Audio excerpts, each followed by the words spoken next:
Good evening दोस्तों। Very very good evening. आज संयुक्त भारत पक्ष ऑफिशियली ज्वाइन कर लिया है मैंने। और नांदेड़ शहर अध्यक्ष पद उन्होंने मेरे को नियुक्त किया है। मुझे लगता है पद उतना मैटर नहीं करता है, कहीं अपन संगठन से किसी संगठन से जुड़ना ज़्यादा इम्पोर्टेंट है। क्योंकि कई लोगों से अपने को मिलने को भी मौका मिलता है। इतने दिनों से पेंशन के लिए जो लड़ाई चल रही है, मैं भी पिछले 4 महीने से उसमें उतर चुका हूं। तो मुझे लगता है कि देश के जनता से जुड़ने का ये समय आ गया है कहीं ना कहीं से। और बहुत बुरी बात है कि सरकार ने अभी तक न्याय नहीं किया। ये देश के न्याय प्रणाली के ऊपर बहुत बड़ा सवाल उपस्थित होता है कि सरकार इतने बड़े तबके को ये किस तरह से ट्रीट करती है। ये दुनिया के सामने आ रहा है कि वो बुजुर्ग पेंशनर जो अ, अपने पूरी जिंदगी जिनको कभी तनख्वाह जो महंगाई के हिसाब से तनख्वाह थी उन्हें मिलनी चाहिए थी, वैसी तनख्वाह उन्हें कभी मिली नहीं।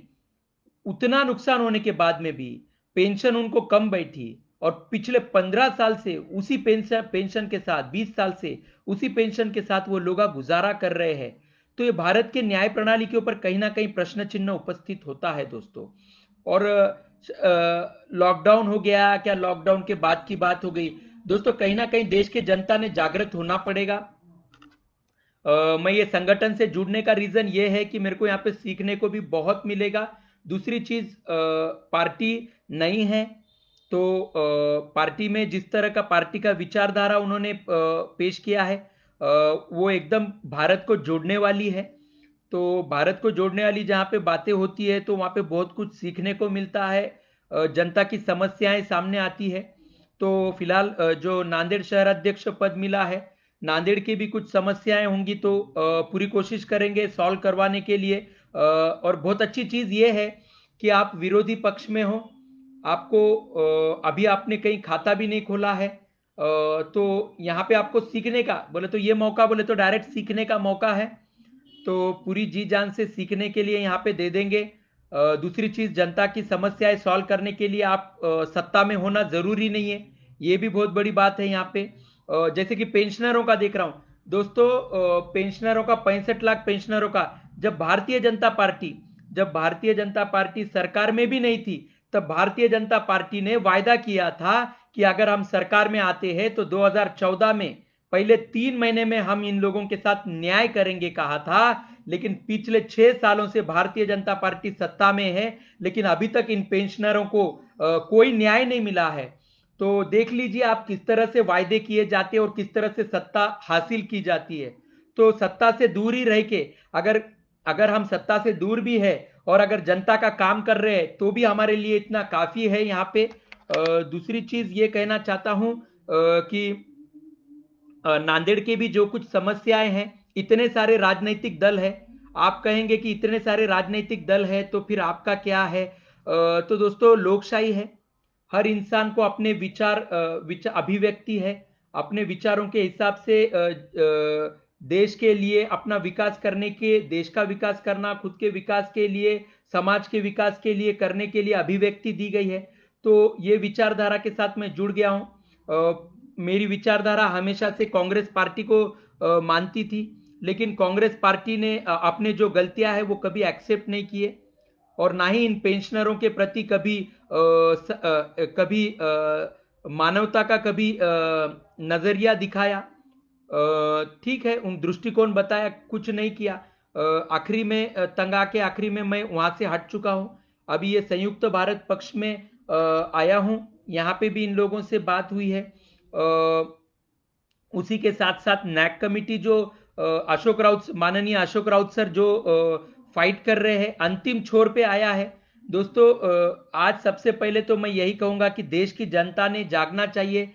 आगे चल के ऐसे गलत काम, देश को बंद करने के तरीके भी बहुत सोच समझ के करने चाहिए दोस्तों। बहुत लोगों का नुकसान होता है, बहुत लोग डर के मारे अपना जीवन जीने का तरीका छोड़ देते हैं। दूसरी चीज है कि नांदेड़ की जो कोई भी समस्या है, मेरे को तो मैं नांदेड़ में इतने सालों से रह रहा हूँ।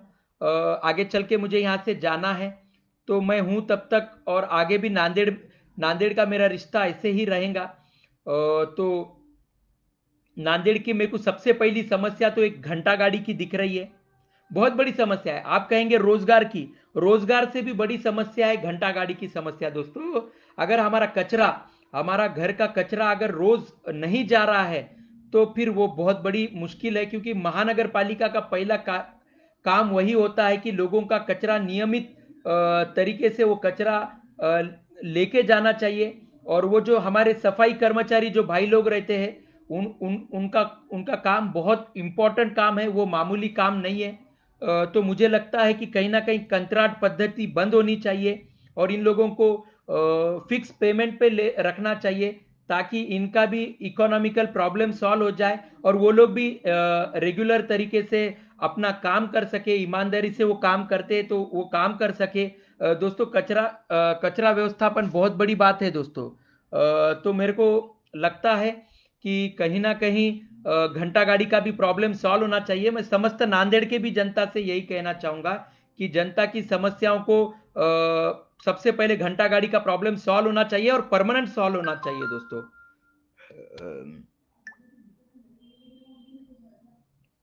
दूसरी चीज मेरे को नांदेड़ के प्रति लगती है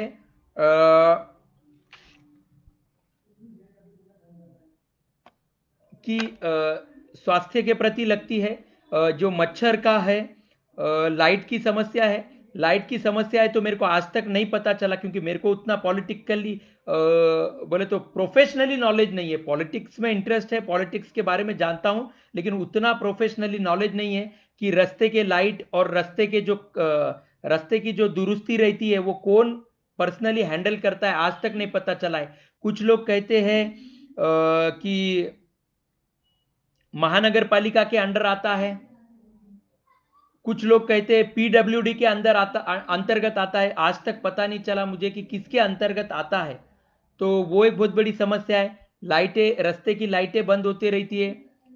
म्यूनिसिपल कॉरपोरेशन का भी यही इशू है, कभी ना कभी लाइटें जाती रहती है, रोज का रोज कुछ ना कुछ चलते रहता है। तो यहाँ भी महानगर एमएससीबी का भी एक बहुत बड़ा इशू है।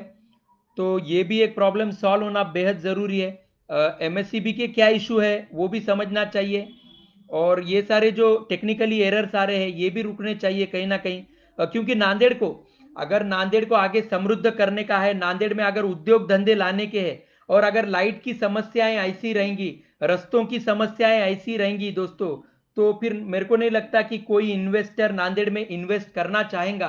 कि नांदेड़ की मूलभूत सेवाएं, जो बेसिक सेवाएं हैं, निजी सेवाएं, वही ठीक से नहीं है, तो फिर हम लोग वहां पे इन्वेस्ट क्यों करें? ये सवाल कोई भी इन्वेस्टर वहां पे उपस्थित करेगा, वहां पे शिकायत दर्ज करेगा दोस्तों। ये भी देखना चाहिए कि अगर ये बेसिक प्रॉब्लम सॉल्व होते, इवन इवन बारिश के दिनों में मच्छर का जो मलेरिया का होता है, डेंगू की जो जंतुनाशक फवारनी होती है वो भी नहीं होती है दोस्तों ठीक से।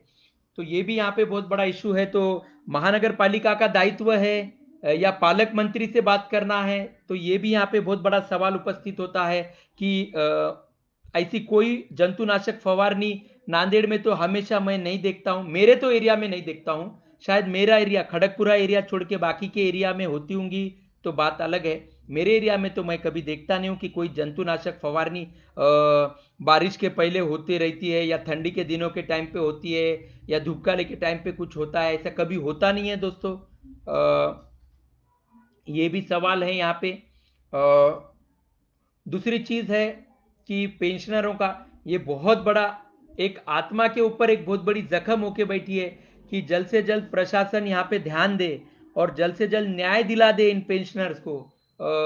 तो बहुमत में रहने के वजह से सरकार यहाँ पे ध्यान नहीं देती है।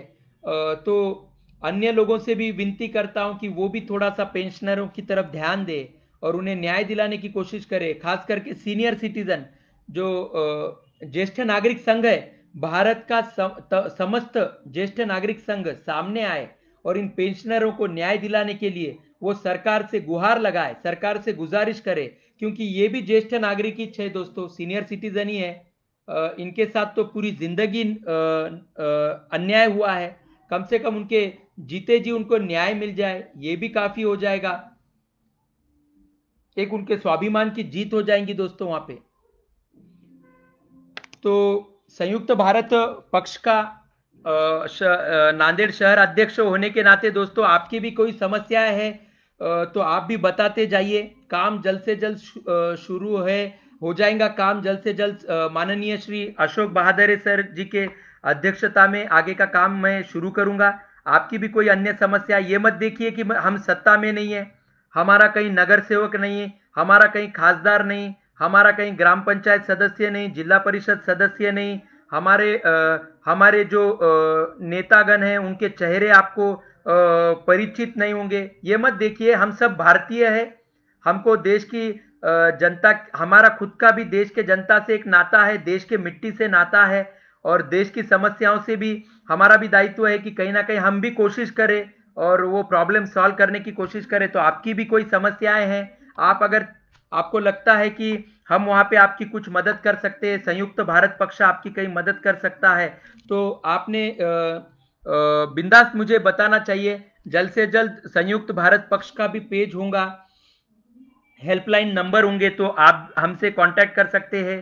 कुछ लोग अगर पक्ष से जुड़ना चाहते हैं तो अभी तो कोई अट्रैक्ट नहीं होगा इस पक्ष से, लेकिन फिर भी मैं कहना चाहूंगा कि पक्ष से अभी अगर कोई जुड़ना चाहता है, नया पक्ष है, तो बहुत कुछ सीखने को भी मिलेगा दोस्तों। और भारत जोड़ने वाली बात है, ये कोई राज्य स्तरीय पक्ष नहीं है, तो ये पूरा नेशनल पक्ष है।